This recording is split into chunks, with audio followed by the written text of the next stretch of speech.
Germany broadcasting, people of Britain, greetings from the Third Reich. This is the voice you have learned to fear. This is the voice of terror. Again we bring you disaster, crushing, humiliating disaster. It is folly to stand against the mighty wrath of the Fuhrer. Do you need more testimony of his invincible might to bring you to your knees? Very well. Are you ready, operative number 7? This is the voice of terror. A secret airplane factory somewhere in England. Listen, the screams of the dying can still be heard. This is the voice of terror. Are you there, people of Britain, shivering in your cellars? Listen, operative 41. The fuse is lighted. Oil to fuel your navy, to feed your tanks. There it goes up in smoke by the millions of gallons. This is the voice of terror. Do you still believe that there are secrets unknown to the Fuhrer? Listen. Tonight at 7:10, an important diplomat boarded a train at a little station outside Liverpool. Each split second is accounted for. The rails divide. The train hurtles through the air. The diplomat will make no report in London. This is the voice of terror. Englishmen, do you still await your doom in your stupid, stuffy little clubs? It will come, I promise you. Operative 23, the time is now. We strike you on the high seas, as well as on the land. This is the voice of terror. Englishmen, the Fuhrer strikes you now as he pleases. Water pours through your greatest dam, smashing everything before it, even as our invincible armies roll toward their objectives.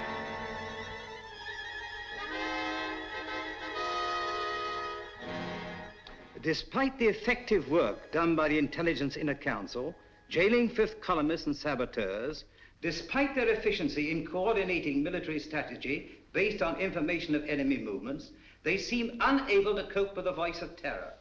Already 6 military catastrophes have occurred. The unmitigated nerve of the press. Now they're attacking us. At last the fellow to kingdom come. If only we could keep this insidious stuff off the air. I'm not sure that I agree with you. What purpose would that serve? Well, the people wouldn't have to listen to it. I've been talking to Crosby, the radio technician. If we want him jammed off the air, Crosby can do it. I've been working along other lines. I've asked Mr. Sherlock Holmes to come here. What? Sherlock Holmes? This isn't a case for a private detective, it's a matter of state.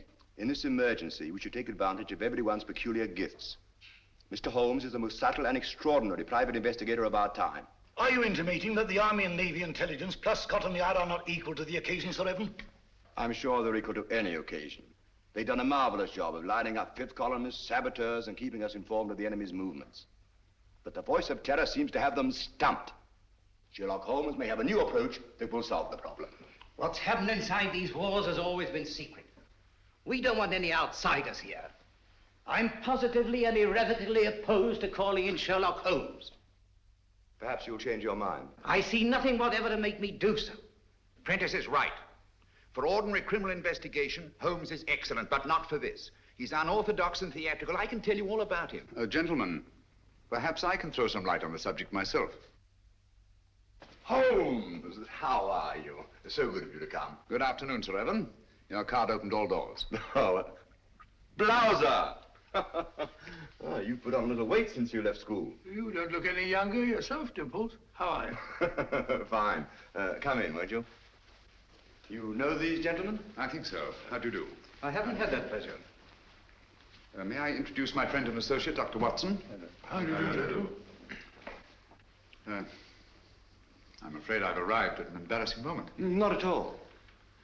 This gentleman here, Admiral Sir John Prentice. Admiral Prentice, objects most strongly to my being called in. How could you possibly infer that? From the carpet. Carpet? A man who rises from his chair and digs his heels sternly into the carpet is violently opposed to something, and the Admiral, being quite distressed by the criticisms of the press, would be most apt to resent my intrusion. Well, you've just arrived from Sevenoaks. Yes, of course. How on earth did you know that? Oh, pardon my mentioning it, but adhering to your left boot heel is a variety of clay known only in Sevenoaks. An amazing piece of deduction. Elementary, my dear Baron. Here's a broadcast of the voice of terror.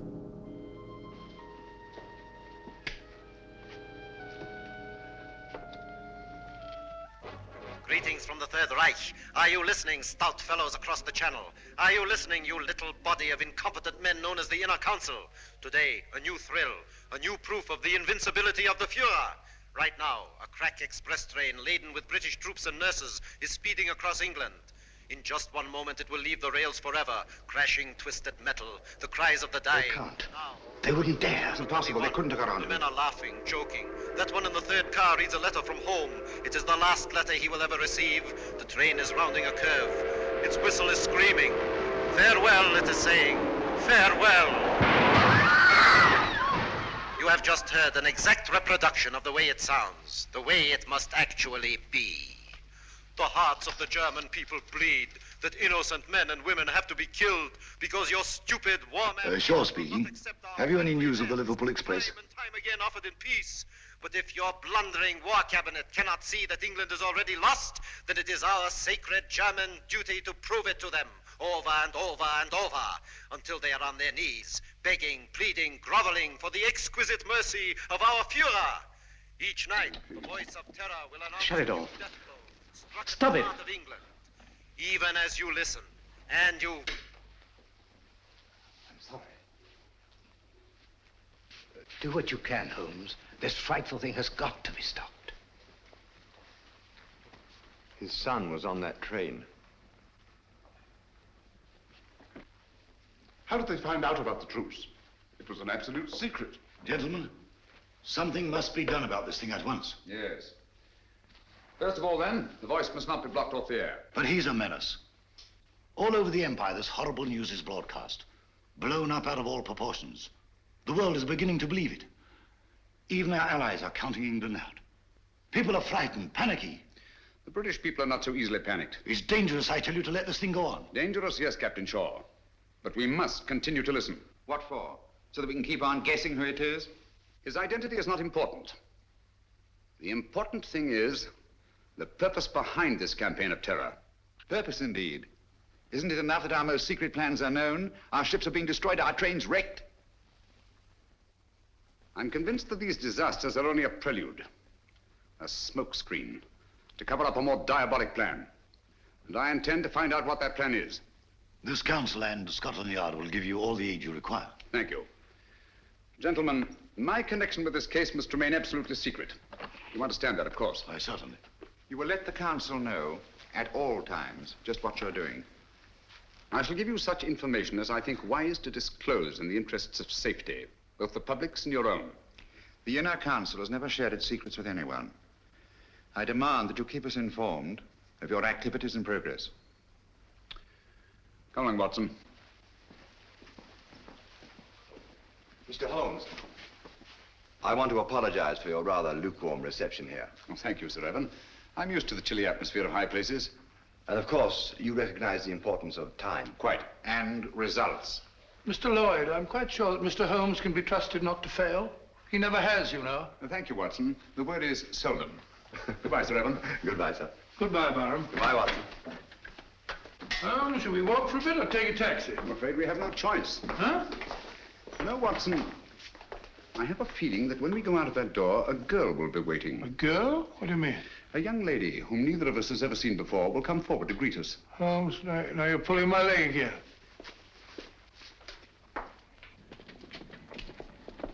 Mr. Holmes, I'm Jill Grandis. How do you do? This is my friend, Dr. Watson. How do you do? How do you do? I've been assigned to drive you around. Thank you. Good gracious me. Where do you wish to go? Baker Street. I know, 221B. Come on, Watson. Hurry up, old fellow.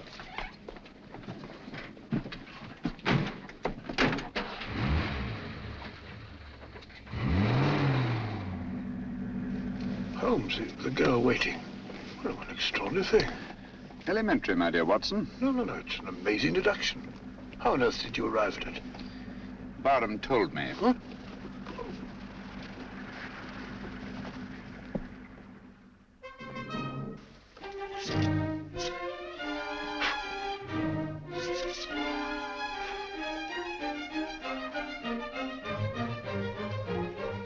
Oh, don't you worry, Mrs. Hudson.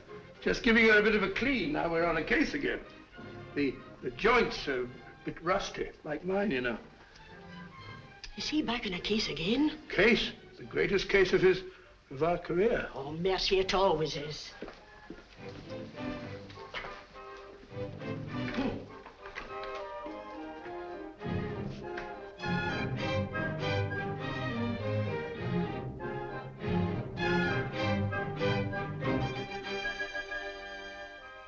Holmes. Mr. Holmes. What? That's right. Well, if you ask me, it's disgraceful. Beethoven's Fifth? Not at all. It's very good. Sir Ronald Headley's conducting very well tonight. I don't mean the concert. No? England's in danger. Heaven knows what frightful disaster's happening, and you sit there calmly listening to the wireless.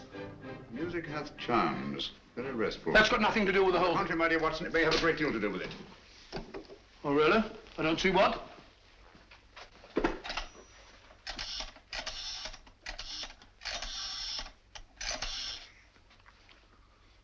BBC request station, this is Sherlock Holmes.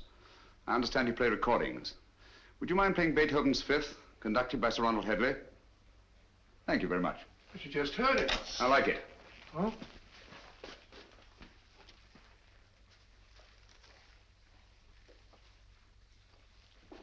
We've had a request for the Beethoven Fifth Symphony, played by the London Symphony Orchestra under the direction of Sir Ronald Headley.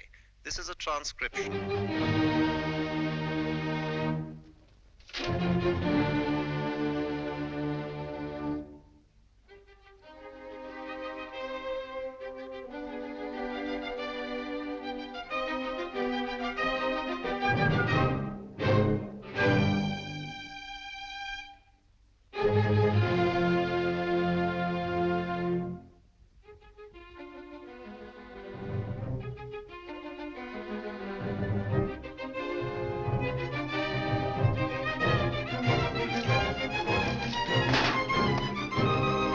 What's all that about? Hmm? I say, Holmes, I don't think... Shh.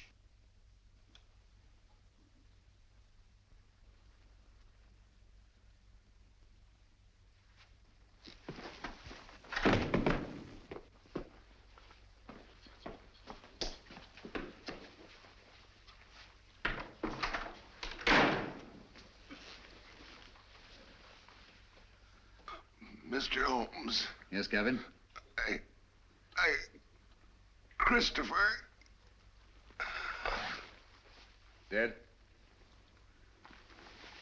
Yes. It's been driven in with a lot of force. Watson, this is a warning. Warning? How do you know? I had sent for Gavin to get certain information, which you must have found there in the dark and sinister alleys of Limehouse. He came with his message, which someone doesn't want me to hear, someone determined and dangerous. What's the good of a warning of danger? You don't know from what or from whom? That we shall have to discover.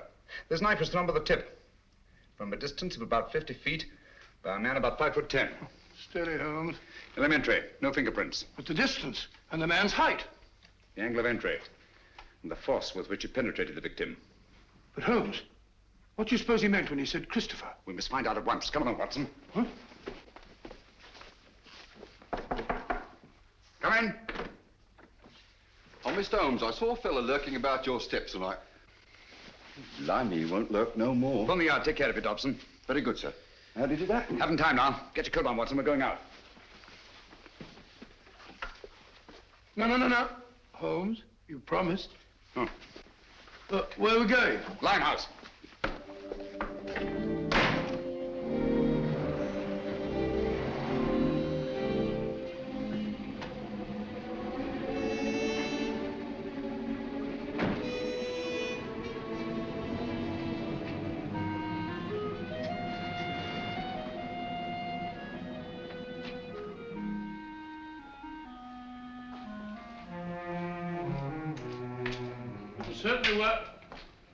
Certainly wise of you to let Miss Grandis go.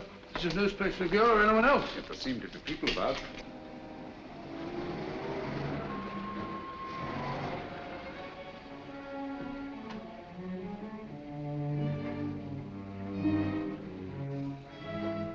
Even Miss Grandis.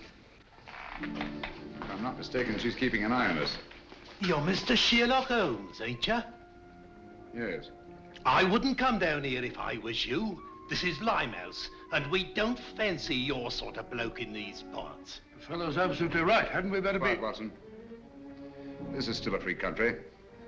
A man may walk where he pleases. And live to regret it. Live, yes. Regret it, I think not. Step back. Come on, Watson. Unfriendly, what? Unspeakably.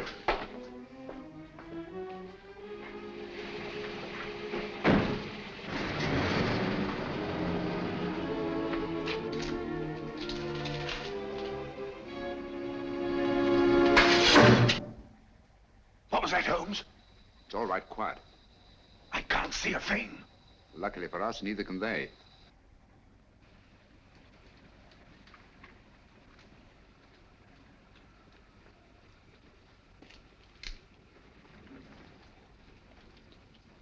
Apparently, the enemy has found out that we joined forces with the government. What makes you think that? This knife, like the knife which killed Gavin, was thrown by a former habitué of the docks of Hamburg. It's a German knife. The knife throwers of Hamburg are extremely expert. Mr. Holmes, can't we come back in the daytime? Certainly not. I don't think we're safe. No one in the world is safe now, Watson. Least of all us.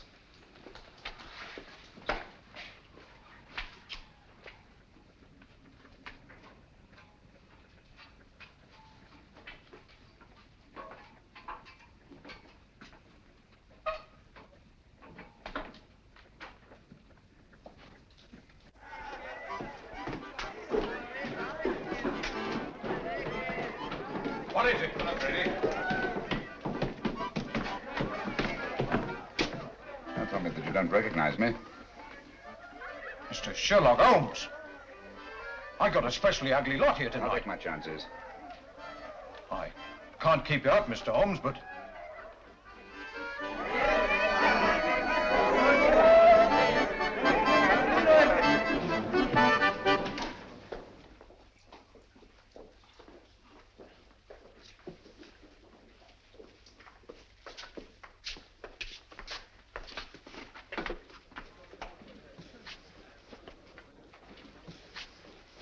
Where's the girl, Kitty? Gavin's sweetheart. His wife. Can you get her? It's urgent. Try. Holmes, I don't think I like this place much.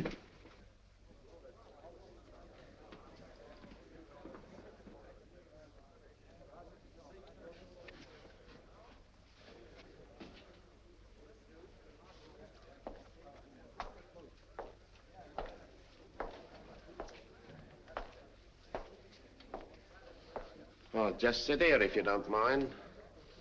I think you'll recognize me, Mr. Holmes, if you look hard enough. Camberwell. You've got a long memory. Like me. Tarleton murder, 1932. Of course, I sent you up. Mr. Holmes, don't you think we better be... Stow your gab.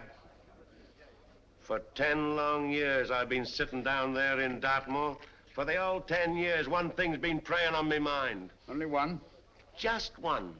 Someday I'll be getting out of here, I kept saying to myself. And when I do, someday I'm going to come face to face with Mr. Sherlock Holmes. Now you are. And now I am. Just who was it told you it was me who slit the throat of that swine Tarleton? I want an answer. You told me. Me? On the windowsill, you left 4 infinitesimal pieces of ash from a particularly revolting kind of tobacco that you were known to use. The knife blade was sharpened by a left-handed man. You signed your name to the crime. So that's what? Exactly. Very careless. Careless. It's criminal, I calls it. I ought to be shot. Perhaps someday you will be. You can put your revolver away now, Watson. Well, Holmes, you never know.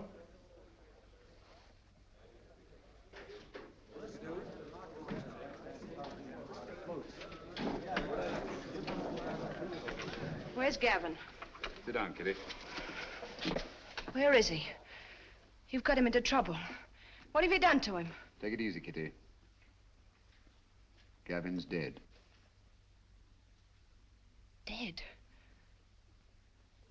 Oh, it ain't possible. Well, I was with him only 2 hours ago. You're trying to frighten me. No, I'm not, Kitty. It's you. You killed him. I warned him to stay away from you. I knew you'd do him in. I had nothing to do with it, Kitty. Well, who did then? Who did? He was knifed on my doorstep.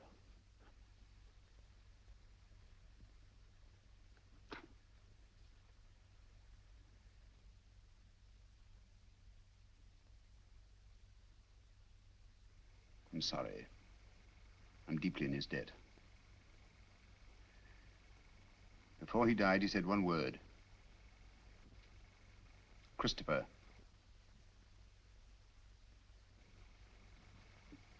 You know what it means?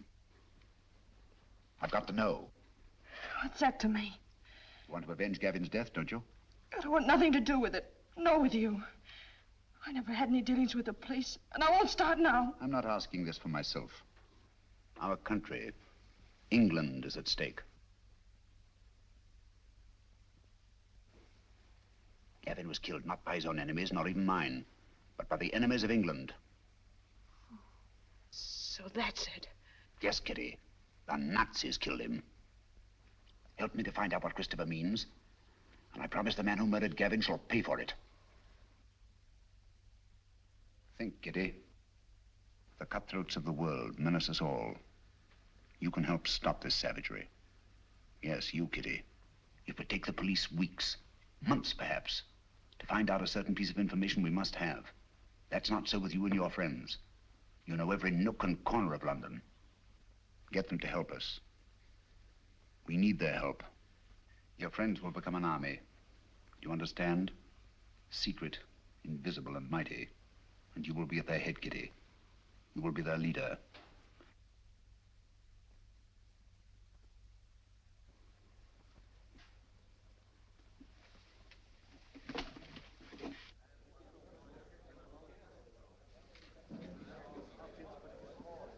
Grimes, do you know what Christopher means?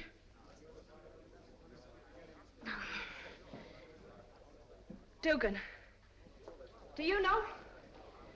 Dugan, listen to me. I ain't got no time to listen to you, girlie. But you gotta listen. Someone killed Gavin. I don't know who, but you gotta help me find out. All right, don't help me then. Cut your own throats, that's what you're doing. Help me or help the Nazis. Sure, the Nazis killed Gavin. They might be your friends protecting them the way you are. Don't you know that all the crimes they commit are being blamed on you? Well, they are, and I hope you hang for them. You can have it. As for me, I'm British, and I'm proud of it. Nobody's gonna call me a Nazi and get away with it. Well, help me then. Tell me what Christopher means. Never heard of it. Well, don't anybody know? It's gotta mean something. Well, speak up if you know what it is. Let's have it. Don't mean a thing to me. You're gonna creep in the corners all your life? You're gonna sneak away at the very sight of a man like this and show him what cowards you are? What are you afraid of? I'm not asking this for myself. England's at stake. You're England as much as anyone else's. Got no time to think about whose side we're on. There's only one side, England. No matter how high or how low we are. You, and you. We're all on the same team. We've all got the same goal. Victory! What do you want to know? Spread out all over London. But find out what Christopher means. We'll find out. No fear about that. Thank you, Kitty. Well done, my dear. Shaw speaking. Yes, Miss Grandis. That checks with my report. No, Miss Grandis. Sir Evan hasn't arrived yet. Yes, thank you. Miss Grandis reports that Holmes spent some time at the Air Ministry today. That checks with my information. Last night a murder and a session in Limehouse. I wonder what the fellow... He's here now. I don't think I need to report on my activities, gentlemen. You must be fairly well informed. We have our methods, Holmes. It only remains for you to show what's been accomplished. All in good time, Mr. Lloyd. Good evening, gentlemen. Good evening, Sir Evan. What's the matter? You look pale. Oh, it's nothing. Barham, your hand. Let's have a look at it, Barham. Oh, it's really nothing. Just an accident. What sort of an accident? Some fella took a shot at me, just as I was leaving the house. Took a shot at you? It's only a scratch. Ugly thing to happen. Have you any idea who it was? No, I haven't. He popped up out of the bushes, just as I was getting into my car. Fired once, then disappeared. What do you make of it, Watson? Bullet wound. Congratulations. This is a matter for the police. Oh, no, please. I can never identify him. Let's forget it. Captain Shaw.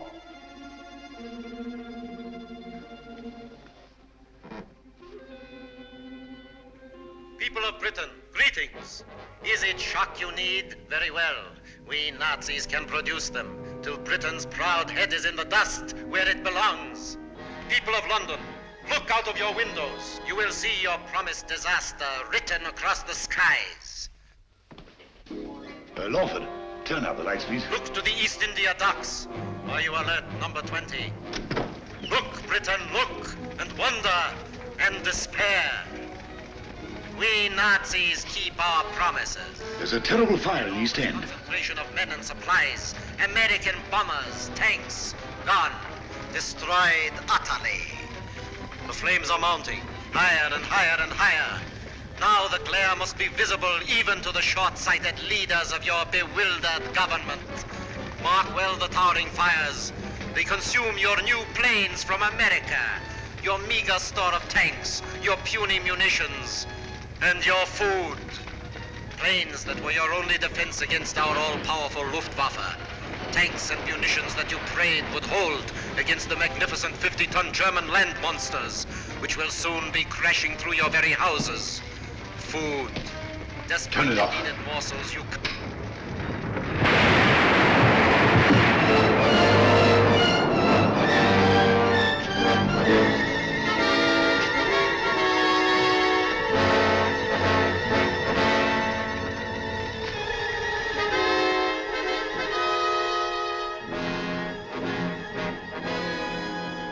Gentlemen, this is really a terrible setback. How do they find out our secrets? It's horrible, the way it's timed, the precision of it. It's not so precise. Almost precise. What do you mean? I should call it exact. No. The fires actually broke out sometime before the voice called to his operative in London. Joe, that's true. And last time, the train disaster. Captain Shaw was on the telephone immediately, and Scotland Yard knew all about it. The derailment must have occurred at least 10 minutes earlier. That's certainly possible. Even so. What of it? No mystery, nothing supernatural, just split-second planning, that's all. Days, perhaps weeks in advance. Very well figured out, Holmes. It gets us a step forward. Now, gentlemen, let's take a step even further.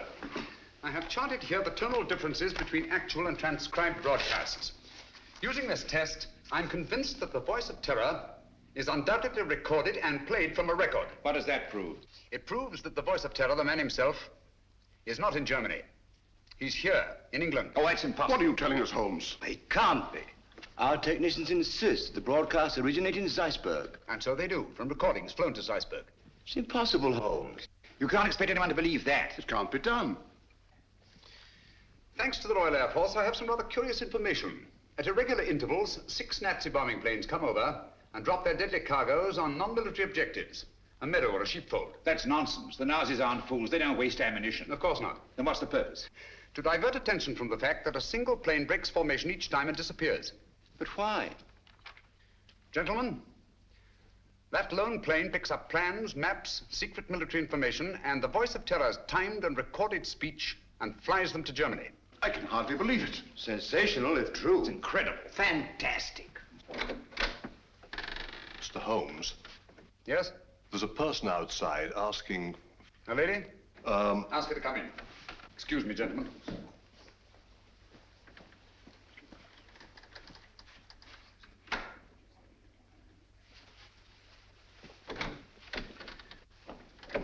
Gentlemen, I must leave at once. Where are you going? That must remain a secret, even from this council. I object to this, Mr. Holmes. You're here against my wishes. Since you are here, I demand to know what's being done. As I've already told you, Mr. Lloyd, I shall report to this council at the proper time. And so, gentlemen, until we meet again, as I hope we will, take no unnecessary risks. We're all in grave danger. Come along, Watson. Coming.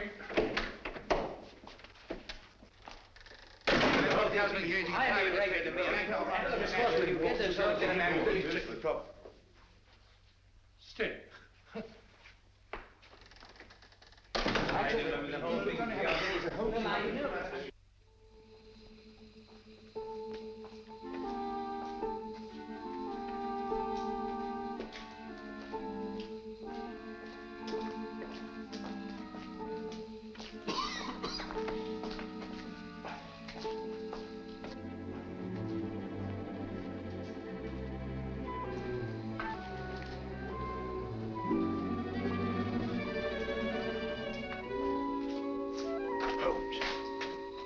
being followed.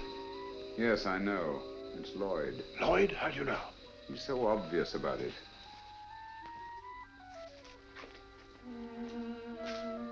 Good evening, Mr. Lloyd. You going our way? I intend to find out what you're doing. Even to the point of following me? This is our business, you know, as well as yours. All right. Come along.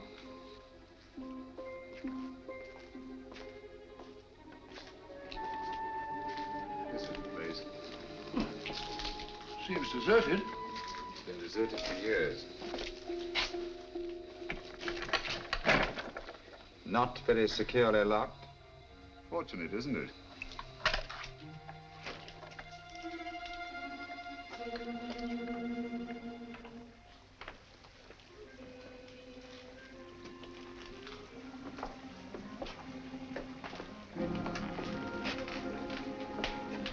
Water.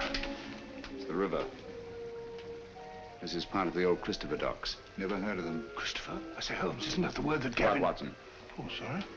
They're almost forgotten. They were built before Victoria.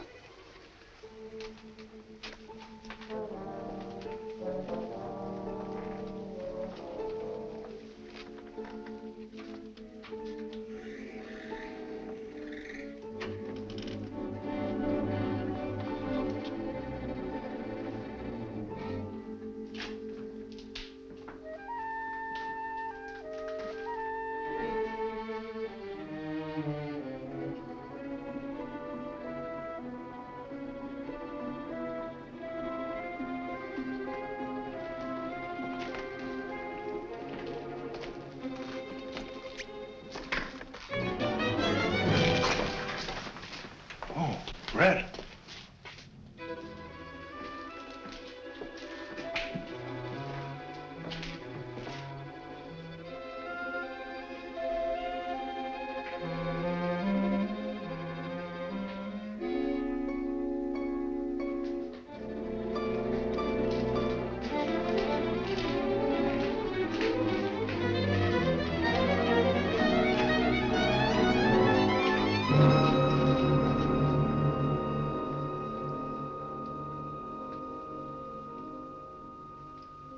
Good evening, gentlemen. I knew your curiosity would be your undoing, Mr. Holmes. You were expecting me then? Yes. I had hoped that the entire council might have come.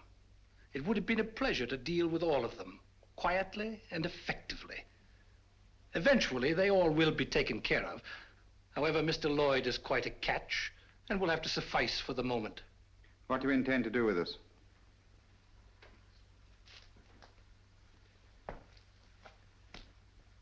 Were it not that time is so pressing, we might first put you on trial. On trial for what?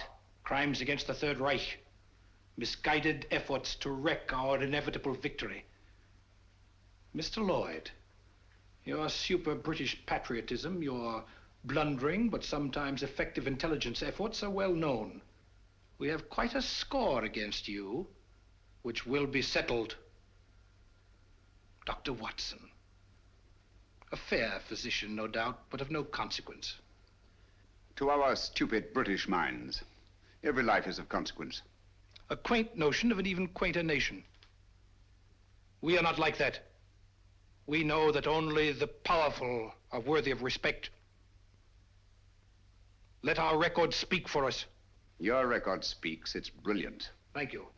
A brilliant record of rapacity, cruelty, torture, deceit, and murder. Murder?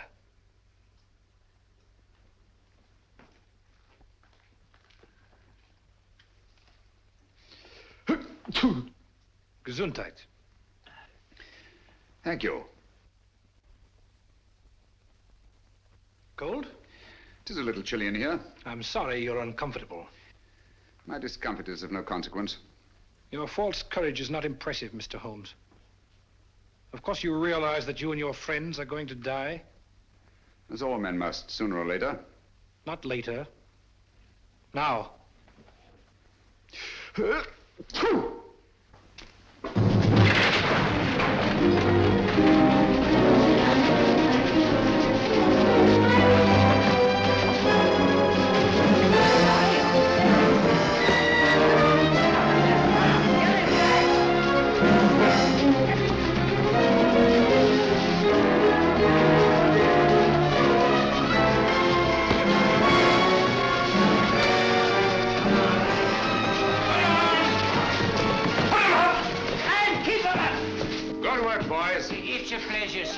right, then. Line him up there against the wall. Come on, get back again.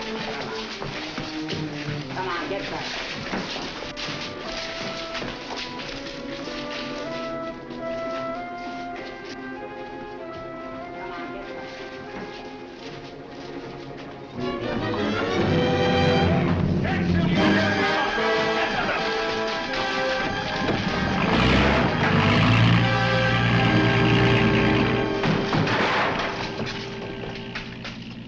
He got away.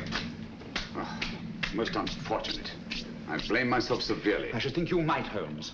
If you hadn't been so stupidly mysterious, allowed Scotland Yard to give you adequate protection, the man would never have escaped. No, he never would. Most regrettable. But... Gesundheit.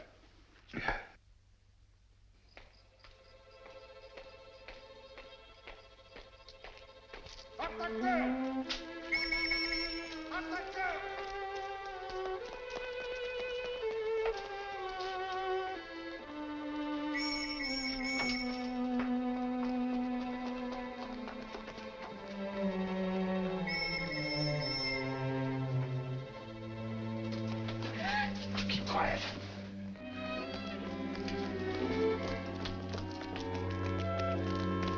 Hands off, you fool! Do you want to bring the whole force in here?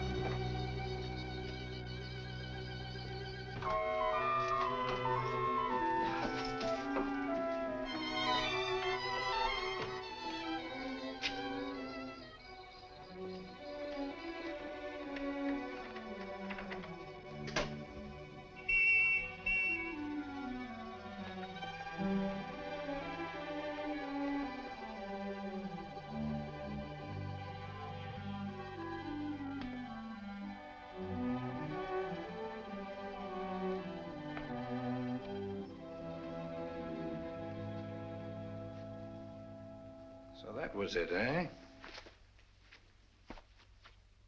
Quite a haul. It's mine.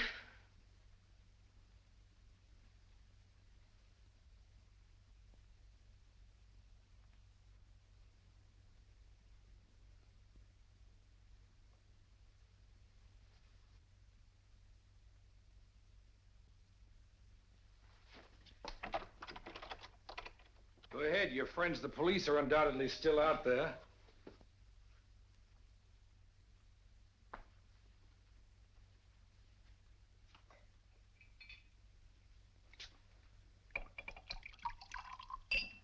There isn't a better hideout in all London.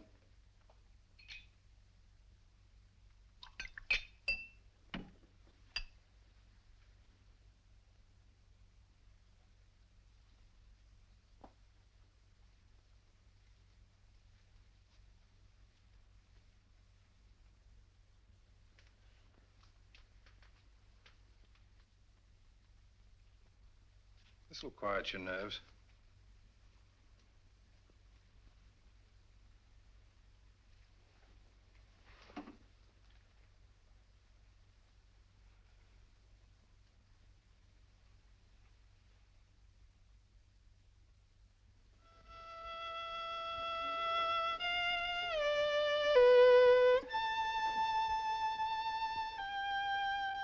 Your tea's got cold again.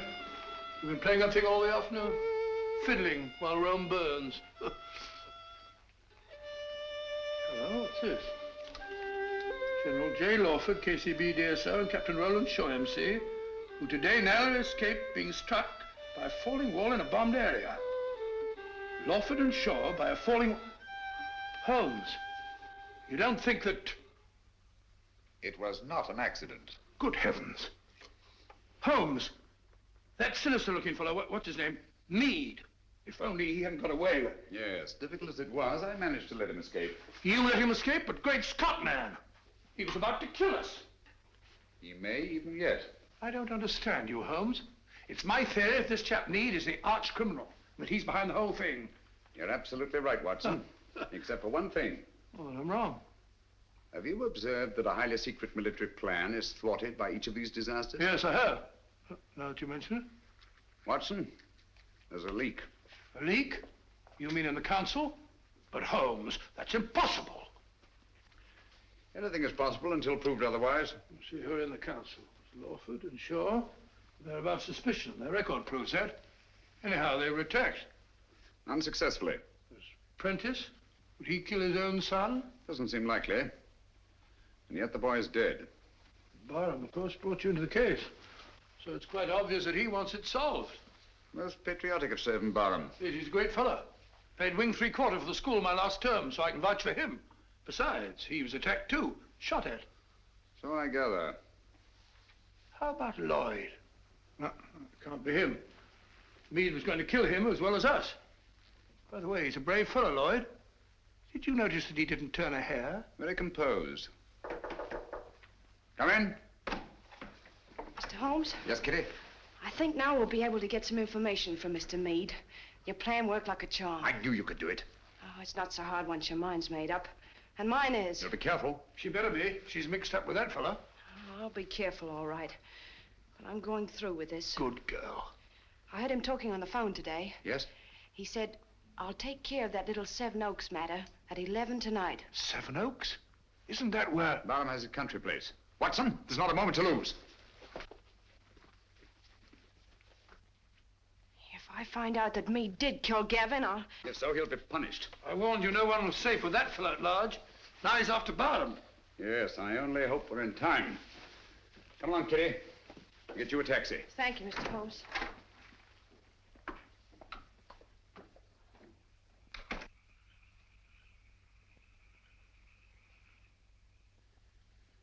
You think you ought to go it alone, sir? Worrying about that escaped German agent, huh? He threatens to kill the entire council, sir. Come, Smithson. Took bigger chances than this in the trenches. You've forgotten. I know, sir, but we were younger then. And there were no such thing as Nazis. I'm ready for him. I understand, sir.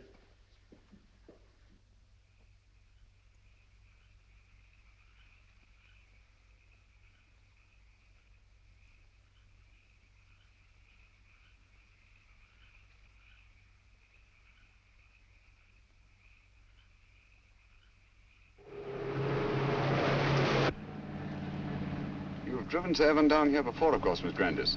Quite often. He comes down whenever he can. He's a local air raid warden, you know. Likes to get away from the excitement occasionally, eh? Yes. It's so very quiet here. Quiet and remote. Away from everyone.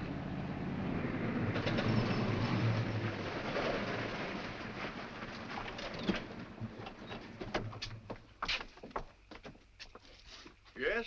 Oh, Miss Jill. It's all right, Smithson. Where's Sir Evan? On his rounds, miss. Which way? Down that lane of trees, sir. I'll go. You stay here. You too, Watson.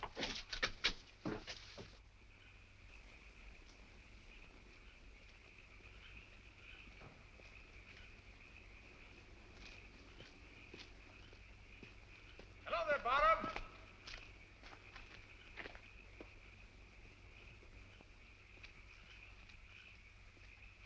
Holmes, what on earth are you doing out here? I've been worried about you. Yes? That fellow Meade appears to be in the neighborhood. Do you mind if I go along with you? I feel better about it. Not at all. I'd appreciate the company. You know, it gets quite lonesome, especially on a night like this.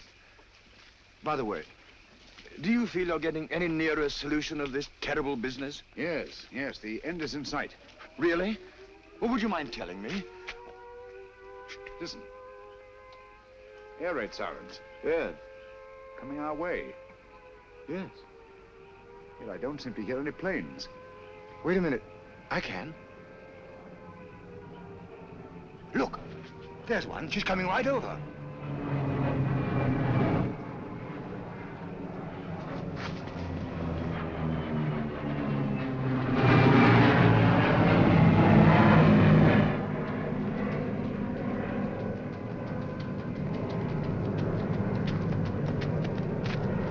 There she is. How's theirs? Theirs. Holmes, he's coming in for a landing.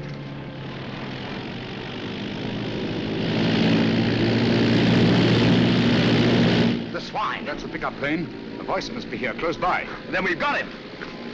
Bottom! Be careful!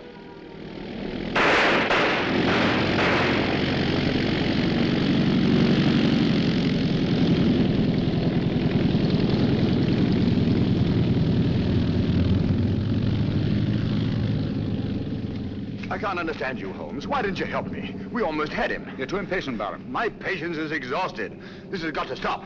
Thought you'd have solved the whole thing long before this. What happened? Was that a Nazi plan? Yes, I saw the filthy swastika myself. Great Scott. Took a shot at him, but he got away. Meade also got away. Well, I better go and report this. We'll go with you. Come along, Watson. You needn't bother. I can take care of myself. My dear fellow, there's no use taking chances. I'm afraid you're a marked man as long as Meade is at large. Come on.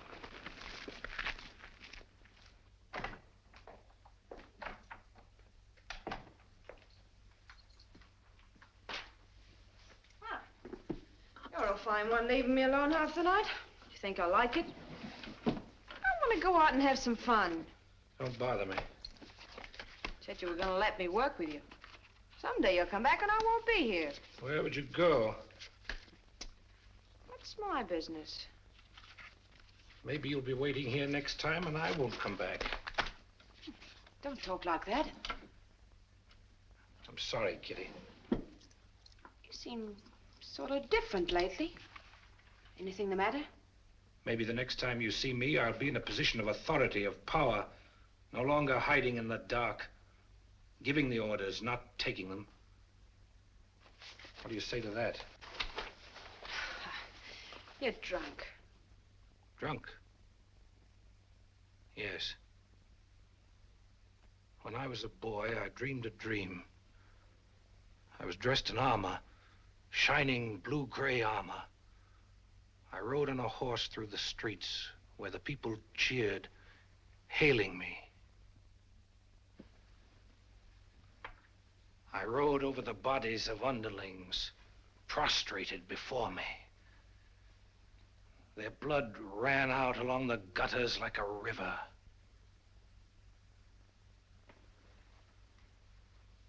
What if this was no dream? What if it was prophecy? What if all this comes to pass? Well, something must have happened to you. Yes, Kitty. Something that you're going to share with me. Get your coat. Hurry.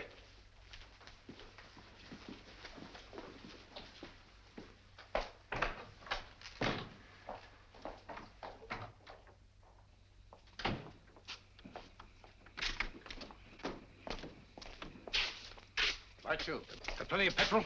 Enough. Start driving.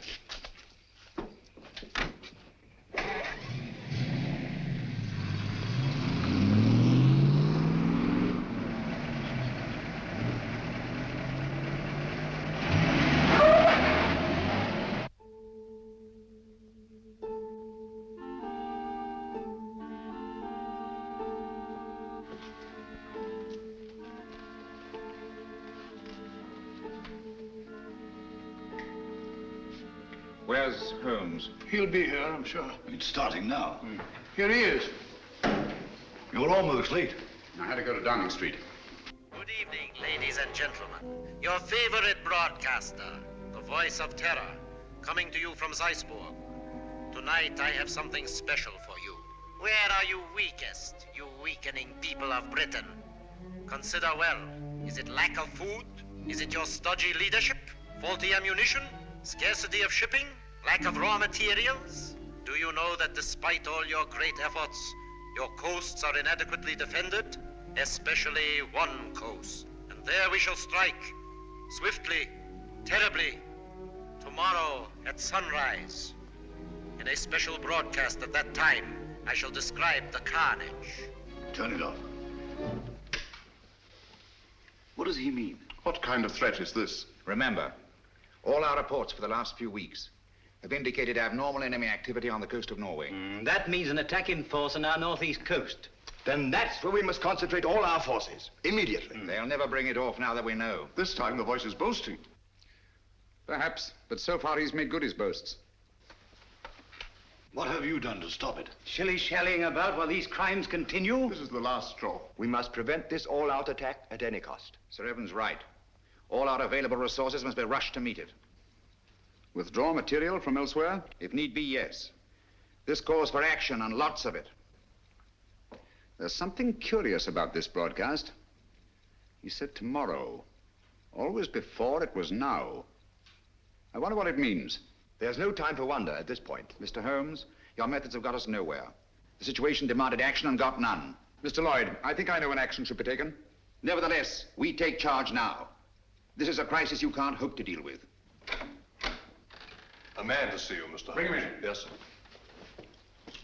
Mr. Holmes, sir. Last night I trailed Kitty and the fellow Meade. Yes? They went to a place near a bomb village on the coast, sir. North? No, sir, south. South? Why didn't you come sooner? Motor trouble, sir. Just got back. All right, it can't be helped. Stand by until we need you. What? So, it's on the southern coast the drama's to be played. The fox is out of his hole at last. Meade has led us to the voice of terror. Gentlemen, we must set out at once. Are you mad? What sort of a wild goose chase are you suggesting? It's ridiculous. It's time to put a stop to this. Barnum speaking. Yes, of course. We've been ordered to accompany Mr. Holmes.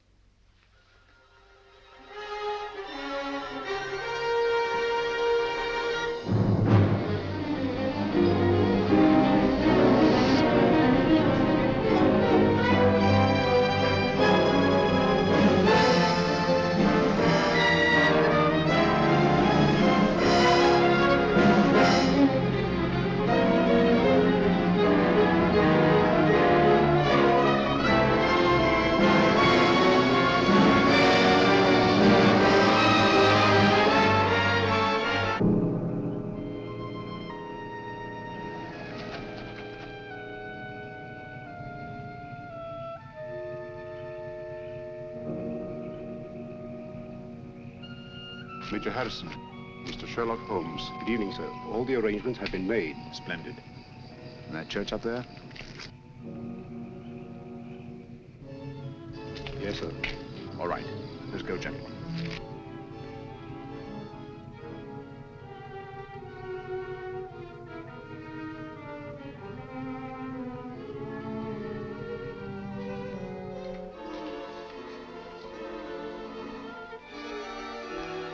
Von Borg seems to be delayed. He'll be here, never fear. You all understand your objectives. Sheila! Sheila! Yes, sir. You understand what you're to do? Yes, sir. I'm going with the first contingent to Liverpool. Your men are waiting there, organized to take control? They have been ready and waiting for weeks. What was that?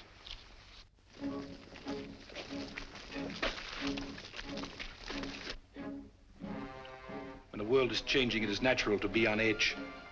Merely owls or perhaps wood rats. No, it sounded like... Sheila. Yes, sir. Go on.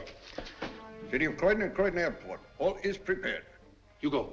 Birmingham, where I used to slave in the factories, but not anymore. The day has come at last.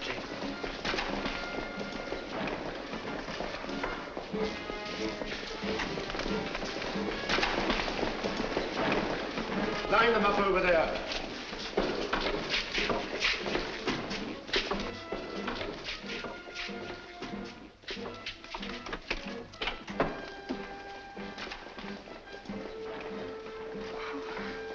Mr. Holmes. Oh, I was afraid you'd be too late. I'm glad you're safe, Kitty. Come along, sit down.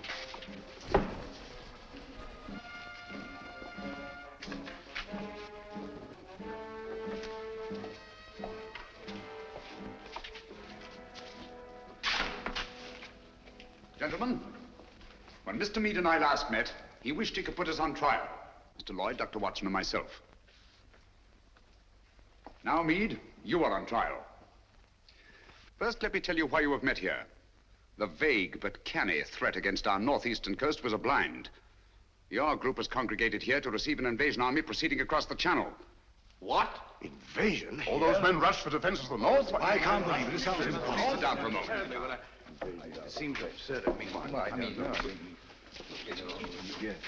At the head of this mighty force, the picked and chosen, The faithful were to proceed to various centers of our country and take up positions of authority. And we shall, do you understand that? Unfortunately for you, that is not to be. We're held, yes. But the invasion will proceed without us. What else is he doing? I protest Why we are this. helpless here? Please be patient. You called me in on this case to identify and to silence the voice of terror and to circumvent the unknown plan behind it. That undertaking is still in progress. But we are rapidly drawing to a conclusion. Gentlemen, the voice of terror is here with you in this church. What? Are you referring to Meade? Why, who is it? Meade was my one sure connection with the voice of terror. At the warehouse, I allowed him to escape and assigned Kitty here to trail him. When I learned through Kitty's abduction that Meade had come down here to meet with a group of men, I asked myself why. Why a deserted fishing village on the Channel when Scotland was to be the next scene of disaster? And why was it necessary to withdraw great stores of ordnance and material for the protection of Scotland? It was a ruse, gentlemen, to leave this coast unprotected. A ruse devised by the voice of terror. I knew quite early, of course, that the voice was a member of your august body. You dare to insinuate that one of us? If this is meant to be humor, it's very ill-timed. German agents knew I was on the case the very night I was called in. How did they know this secret? One of your counsel informed them. There were attempts made on the lives of all of us. But the attempt made on the life of one of your members was entirely unsubstantiated, resting on his word alone. One member whom I went to the country ostensibly to protect, actually to surprise. This member fired on the Nazi pickup plane, not in rage as he pretended, but to warn and frighten it away. That was very clever of you, Sir Evan. Sir Evan? I can't believe it. Sir Evan couldn't be implicated in a thing like this. What's Sir Evan got to say? Let me congratulate you, Mr. Holmes. You admit this outrageous accusation? There's been treason before, but this is beyond belief. Treason is not involved. Sir Evan Barham is not Sir Evan Barham. What are you talking about? In March 1918, Lieutenant Evan Barham was a prisoner in a German prison camp. There, his amazing resemblance to a certain Heinrich von Bock, a brilliant young member of the German Secret Service, sealed young Barham's fate. One morning, he was taken out and shot, murdered in cold blood. Then this man is Heinrich von Bock, who has been masquerading in Barham's place for the past 24 years. You see, gentlemen, the Germans plan well in advance. It's incredible. How could a thing like this happen? Barham had no immediate family. The details of his private life were avidly studied by von Bock, who was 3 years at Oxford and had a perfect knowledge of the English language and English habits. So, with possibly the help of a little plastic surgery, not forgetting the considerable resemblance to Barham in the first place, the deception was carried through. Very clever, Mr. Holmes. I must say, Holmes, this is positively amazing. What made you first suspect Barham? The real Sir Evan Barham carried a scar from childhood. This one is about 20 years old. A detail, but significant. I can't believe it. It was Barham who insisted on your being brought into the case. A colossal piece of egocentric conceit. One to match your own, Mr. Sherlock Holmes. Of course I brought you into the case. To see your weak and silly handling, to watch you fumble and lose it. Are you too stupid to realize that this group is but a small part of our organization? We have men stationed all over England, ready to take command. They never will. They were all taken exactly at dawn, just as you were. So now we are trapped, huh? No, gentlemen. It is you who are trapped. Listen. Even now our Messerschmitts are roaring overhead, the vanguard of the invasion. Why are they not routed? Where are our boasted anti-aircraft guns? They are silent. Our little ruse was entirely successful. The coast has been stripped of its defenses. Preserve your vaunted British vanity as best you may in this your hour of most humiliating defeat. You have not captured us, my friend. We have annihilated you. Do you really think us so blind that we would strip this coast of defenses because of a voice on a phonograph record? The council was deliberately misinformed about moving the defense forces.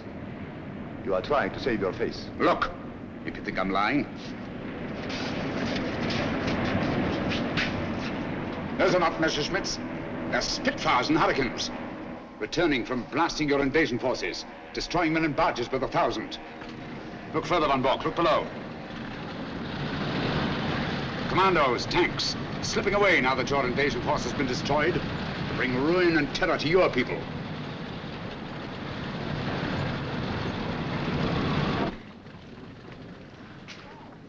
I wonder if there's anything on the wireless about this.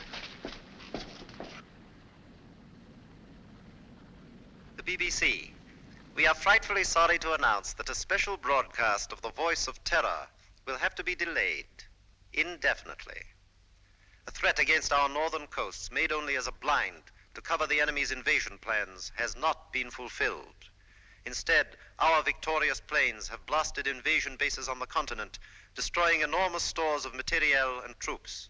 More news of this triumphant victory tomorrow. At the same time, the scattered Nazi agents all over the Commonwealth have been unceremoniously clapped into prison. That is all.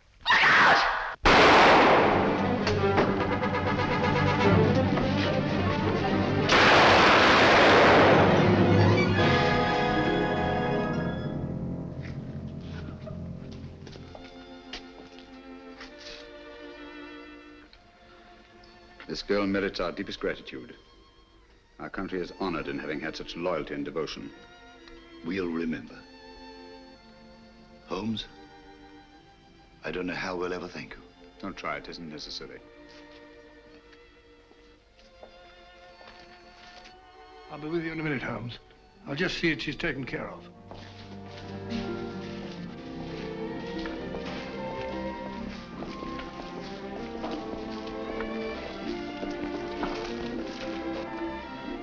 I always did think that chap was an imposter. Barham was a good fellow. Played wing three-quarter for the school.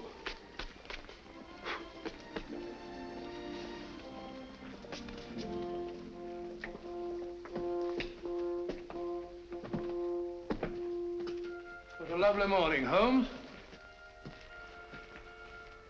There's an east wind coming, Watson. No, I don't think so. Looks like another warm day. Good old Watson. The one fixed point in a changing age. There's an east wind coming all the same. Such a wind has never blew on England yet. It will be cold and bitter, Watson. And a good many of us may wither before its blast. But it's God's own wind nonetheless. And a greener, better, stronger land will lie in the sunshine when the storm is cleared.